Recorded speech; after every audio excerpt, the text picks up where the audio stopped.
देखिए, ब्रह्मपुरी विवाद पर कुछ अनसुलझे सवाल हैं जिनका जवाब लगातार खोजा जा रहा है कि घर बनाने के लिए प्लॉट खरीदा जाता है, फिर उस पर मस्जिद निर्माण आखिर क्यों। दूसरा सवाल ये है बड़ा कि आखिर जहां मुस्लिम नहीं उस गली में मस्जिद की जिद क्यों बार बार की जा रही है। ऐसे में जो हिंदू लोग वहां रह रहे हैं उनको परेशानी हो रही है।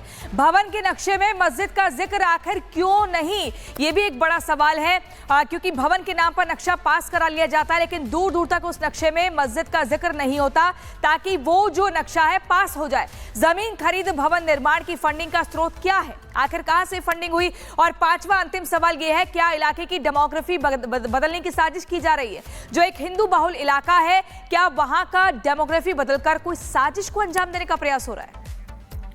तो सवाल कई हैं और इन सवालों का जवाब हर कोई जानना चाहता है। अनामिका सिंह काली हमारे साथ जुड़ चुकी है। अनामिका, घर बनाने के लिए प्लॉट लिया गया था लेकिन वहां पर मस्जिद का निर्माण हो रहा था, कैसे, क्या इसके पीछे की मंशा। देखिए, मंशा पे भी बात करेंगे लेकिन हैरानी करने वाली बात दरअसल ये है कि जिस कॉलोनी का नाम ही ब्रह्मा है, ब्रह्मपुरी है, उसी इलाके में उसी कॉलोनी के लोग आज घर बेचने को लेकर मजबूर हैं। और यहाँ पे देखिए जगह जगह आपको कुछ ऐसे पोस्टर लगाए जाएंगे कि देखिए जो घर देख रहे हैं आप, यहाँ पे लिखा हुआ है ये मकान बिका हुआ है, इसके आगे देखिए ये भी लिखा है कि ये मकान बिका हुआ है। और हर घर के आगे आपको स्वास्तिक शुभ लाभ लिखा हुआ, घर के ऊपर देखिए आपको भगवान के पोस्टर लगे दिखाई दे देंगे। देखिए गोपाल वर्मा का घर है, आशीष वर्मा का घर है ये, ठीक मेरे दाहिने हाथ पे ये घर देखिए, यहाँ पे भी आपको भगवान की तस्वीरें दिखाई दे देंगी। और जो पोस्टर लगाए गए छोटे छोटे, जो लोग अपनी मर्जी से अपने हिसाब से जो उनकी मांग है दरअसल वो ये कि वो मकान बेचना चाहते हैं, ये मकान बिकाऊ है। क्योंकि यहाँ पे दरअसल कहना ये कि हालात ये बन चुके हैं कि अब यहाँ पर रहना मुश्किल हो गया है। कई लोग इस पूरी की पूरी गली में ऐसे हैं जो चाहते हैं कि वो घर बेचना चाहते हैं। सबके अलग अलग कारण है लेकिन जो मुख्य कारण है वो ये है कि कुछ समुदाय के लोग ऐसे जो रहने नहीं दे रहे। मैडम, ये है कि गली नंबर 13 में एक मस्जिद 2013 में बनी थी, घर लिया था और घर के बाद उन्होंने वो नमाज पढ़ने लगे बाहर। अब उस पर कोई विवाद नहीं था। फरवरी 2020 में झूठी अफवाह फैला के उस मस्जिद के पास 2-2.5 आदमी बुला लिए गए चौनबांगर जाफराबाद से और वहाँ से गोलियाँ चलवाई गई। और एक मंदिर हुआ करता था गली नंबर 13 में, वहाँ तक वो गोली और पत्थरबाजी करते रहे और उसमें 3 हिंदू लड़कों की गोलियाँ लगी थी, समझे। उस वाले जख्म को भी 5 साल हो गए थे, समझे, 5 साल हो गए तो चल मैंने कोई बात नहीं है, जख्म भर गए कोई बात नहीं है। अब सबसे बड़ी बात क्या है कि जब आपकी गली नंबर 13 में मस्जिद है तो आपने 12 में की क्या जरूरत थी बनाने की, जबकि वहाँ पे ऑलरेडी मंदिर है, वहाँ छोटा मंदिर भी है। तो आपको अगर मस्जिद बनानी थी तो जमीन में हेर फेर करके जो उसका इस्तेमाल था पहले खरीदा गया घर बनाने के लिए, वहाँ पे मस्जिद बना दी गई गली नंबर 12 में आगे। पहले 75 गज 3 जनों ने ली और 75 जनों ने ली मई 2023 में। उस प्रॉपर्टी को ठीक है, जिन जनों ने लिया वो मेरे भाई चप्पल बेचने वाले हैं और पटरियों पे जैकेटें बेचते हैं।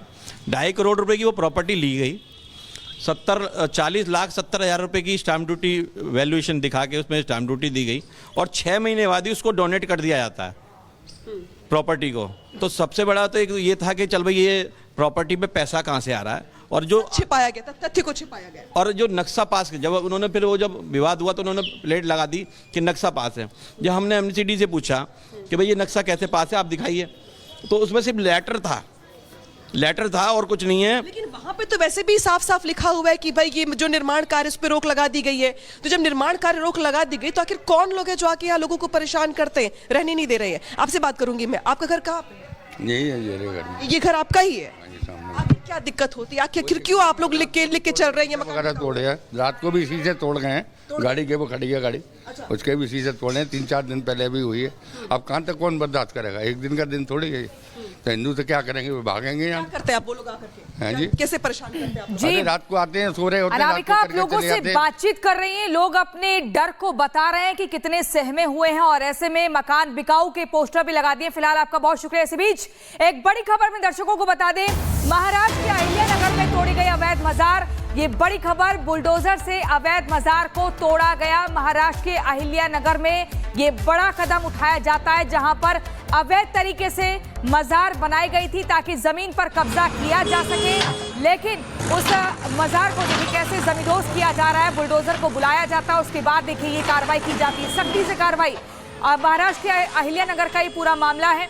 अवैध निर्माण जमींदोज हो चुका है, मलबे में तब्दील हो चुका है और ऐसे में जमीन को हथियाने का ये एक प्रयास किया गया और ऐसे ही जो अलग अलग जगहों पर मज़ारें बनाई जा रही हैं उन पर सख्ती से एक्शन लिया जा रहा है। बुलडोजर पहुंचता है, जमींदोज मलबे में तब्दील कर देता है ऐसी मज़ारों को। और इसी खबर पर सत्यप्रकाश हमारे साथ लाइव जुड़ चुके हैं मुंबई से। सत्यप्रकाश, यूपी मॉडल अब महाराष्ट्र में भी देखने को मिल रहा है। अवैध मजार जो यहाँ पर बनी हुई थी, कब से बनी थी और किस तरीके से कार्रवाई आगे बढ़ रही है?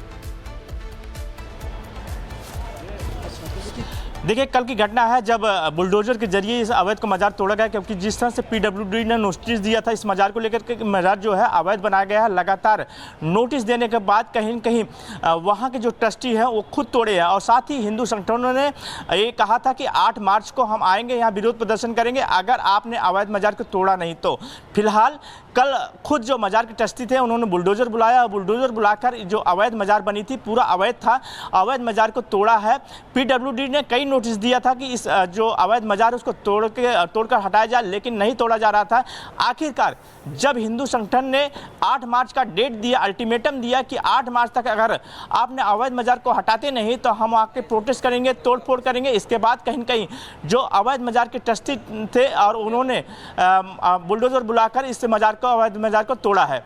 जी बिल्कुल सत्यप्रकाश, महत्वपूर्ण जानकारी आप दे रहे हैं और जिस तरीके से अहिल्यानगर में बुलडोजर पहुंचता है, अवैध मजार को जमींदोज कर देता है, इससे सीधे तौर पर ये संकेत, ये संदेश दिया जा रहा है कि जो भी जमीनों को हथियाने का प्रयास करेगा उस पर ऐसे ही बुलडोजर चलेगा और कार्रवाई की जाएगी। लेकिन आपको बता दें कि ये जो योगी बाबा का मॉडल है, अब न सिर्फ महाराष्ट्र में बल्कि अलग अलग राज्यों में भी इसको फॉलो किया जा रहा है। इसी बीच अगली खबर आपको बताएंगे। उत्तर प्रदेश में योगी आदित्यनाथ की सरकार आने के बाद से नाम बदलने की जो प्रथा है वो लगातार देखने को मिल रही है, चाहे फिर वो शहर का नाम हो या फिर किसी जगह का।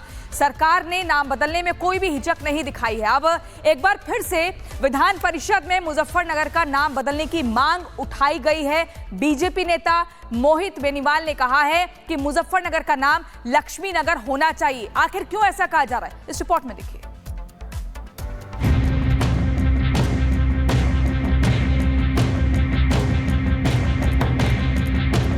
उत्तर प्रदेश के सीएम योगी आदित्यनाथ ने 4 मार्च को विधानसभा में हुंकार भरी, साफ कहा कि जो हमारा है वो हम लेकर रहेंगे। तो आज विधान परिषद सदस्य ने, बीजेपी सदस्य मोहित बेनीवाल ने राज्य के एक शहर का नाम बदलने की मांग उठा दी। मोहित बेनीवाल ने विधान परिषद के बजट सत्र के दौरान मांग की कि महाभारत काल से जुड़े मुजफ्फरनगर जिले का नाम बदलकर लक्ष्मी नगर किया जाए। अधिष्ठाता महोदय, मैं आपके माध्यम से एक ऐतिहासिक मांग करना चाहता हूं और महाभारत काल से जुड़े जनपद मुजफ्फरनगर का नाम बदल करके लक्ष्मी नगर करने की मांग इस सदन के माध्यम से करना चाहता हूं। मुजफ्फरनगर एक गन्ने का क्षेत्र है, गुड़ की मिठास उस क्षेत्र से आती है, शुक तीर्थ की पावन धरा वहाँ पर है और उस पावन धरा का नाम वो लक्ष्मी नगर के नाम से होना चाहिए। ये मांग मैंने विधान परिषद में रखी है और पश्चिम उत्तर प्रदेश के निवासियों की, मुजफ्फरनगर जनपद के वासियों की भी मांग यही है और लंबे समय से मांग चल रही है। एक और शहर का नाम बदलने की मांग उठी तो सियासी पारा बढ़ने में देरी ना हुई। बीजेपी ने जहां इसे जनता की मांग बताई तो वहीं सपा ने इसमें भी राजनीति खोज ली। हर सदस्य को अधिकार है, जिस क्षेत्र का वो प्रतिनिधित्व करता है उस क्षेत्र की जनता की अगर कोई डिमांड है तो उसको सदन में उठावे और सदन में मामला उठा है तो जैसी परिस्थिति होगी उसके हिसाब से विचार किया जाए। भारतीय जनता पार्टी के लोग केवल नाम बदलने का काम करते हैं और कोई काम तो करते नहीं, केवल